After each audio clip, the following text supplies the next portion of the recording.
Okay, right there is, I think it might be showing backwards, but that is one of the wanted posters that we are using. That example, you don't have to put the stars and things across the front of it. Basically just wanted, you can put dead or alive if you want to. The reward, your name, and of course just a picture of yourself. Okay, pretty simple stuff. They're continuing to work on theirs in class today. Some of them, we're just going to talk about some gold rust, things like that. No homework questions, anything like that.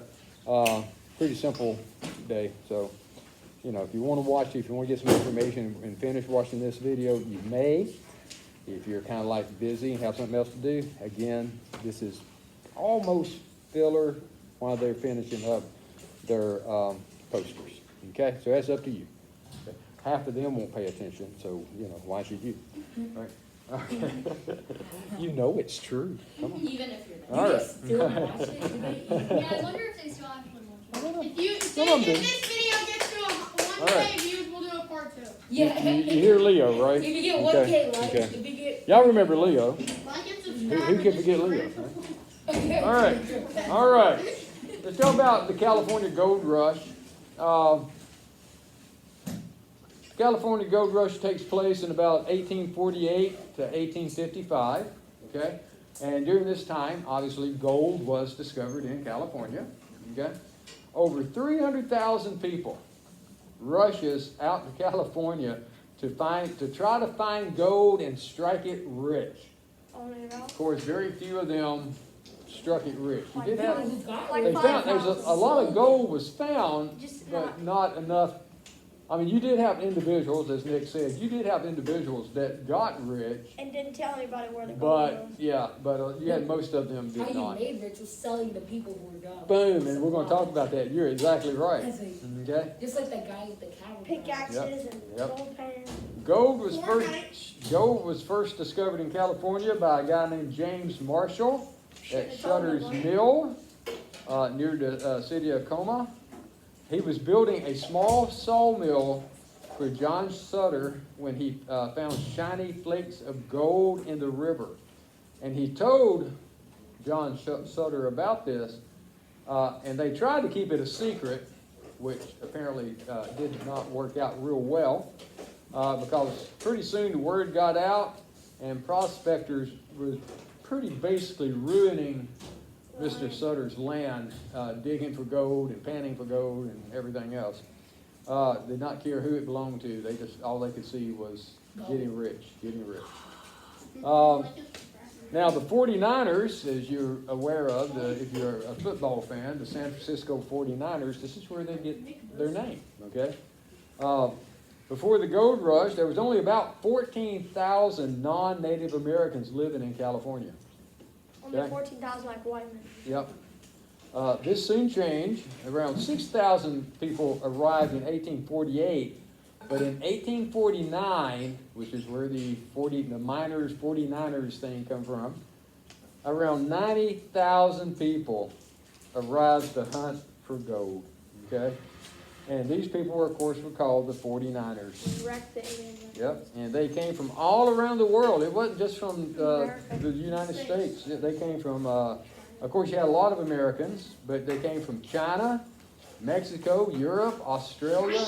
So they're coming in from all around the world to look for gold. Okay? Many of the first prospectors did make a lot of money. Because they were there first. Because they were there first, yeah. They made less. They often made about 10 times in a day what they would make working a normal job. The original miners would pan for gold. Later, of course, they get more complex methods where they can use multiple miners to work together and search a larger amount of gravel for gold. So the way you pan for it was you had the one method that miners would use to separate the gold from the dirt and the gravel was called panning.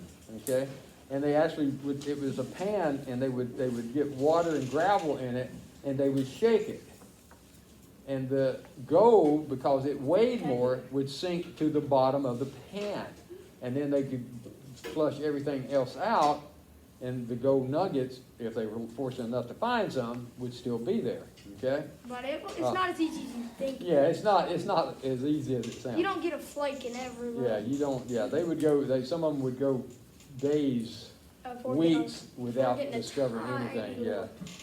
So this was not just every time you put it in, you struck gold. That was not the way it worked, unfortunately. Okay? So,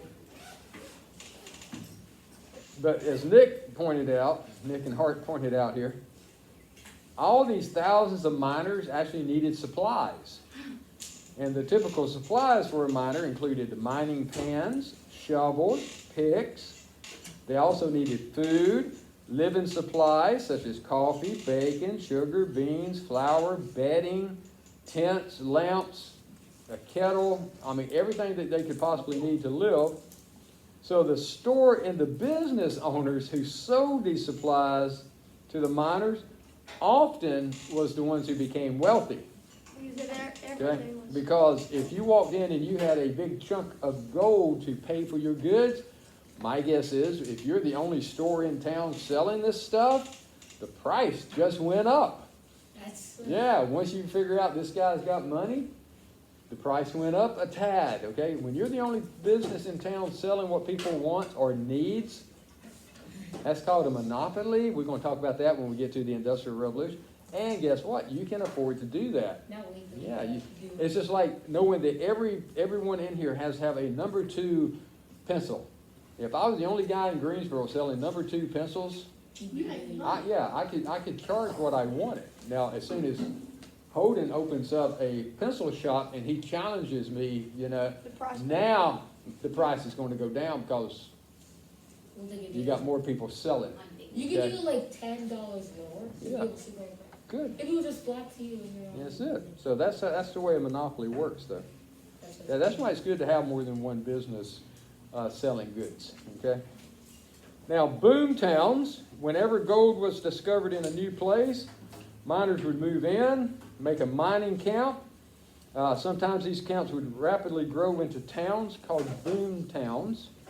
San Francisco was a boom town. Okay, you see how it is now a major city out in San Francisco. Okay. Now you also had ghost towns.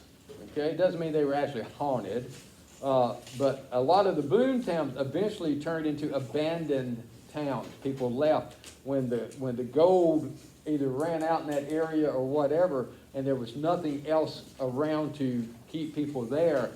Then the people would move out. Well, once the people moved out, there was no need for shopkeepers to stay because there was no one to buy their goods. So they kind of followed the miners, and these towns would become abandoned, and they were known as ghost towns. Okay. One example of a gold rush ghost town is Bodie, California. Of course, somebody bought it and actually turned it into a tourist attraction where you can go and visit the ghost town and see what all the buildings and things, what it was like back in that time. Okay. Interesting facts about the gold rush. San Francisco was a small town of around 1,000 people when the gold rush was discovered. When gold was discovered, a few years later, it had over 30,000 residents. That's a pretty big city for the late 1800s, mid 1800s.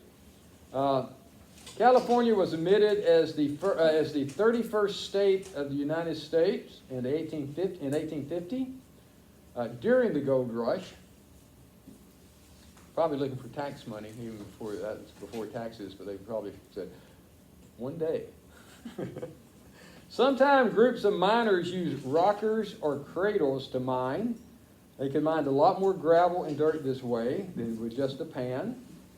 And of course, there have been other gold rushes in the United States, including Pikes Peak Gold Rush in Colorado, the Klondike Gold Rush in Alaska. If you remember, it wasn't necessarily a big-time gold rush, but up in the Dakotas, it was discovered up there, which has led to Custer's last stand. If you remember, that's when they decided to kick the Native Americans off of their land because they had discovered gold there. Okay? I love this. Historians estimate that around 12 million ounces of gold was mined during the gold rush. 12 million ounces. That's like 1 ton. Okay? It would be worth right now, today's money, $20 billion. What? Not million, billion dollars. How many billion? 20. There's a lot of gold. People don't There's a understand. lot of gold. There's a lot of gold. Okay. Hope you found that somewhat interesting. Hold it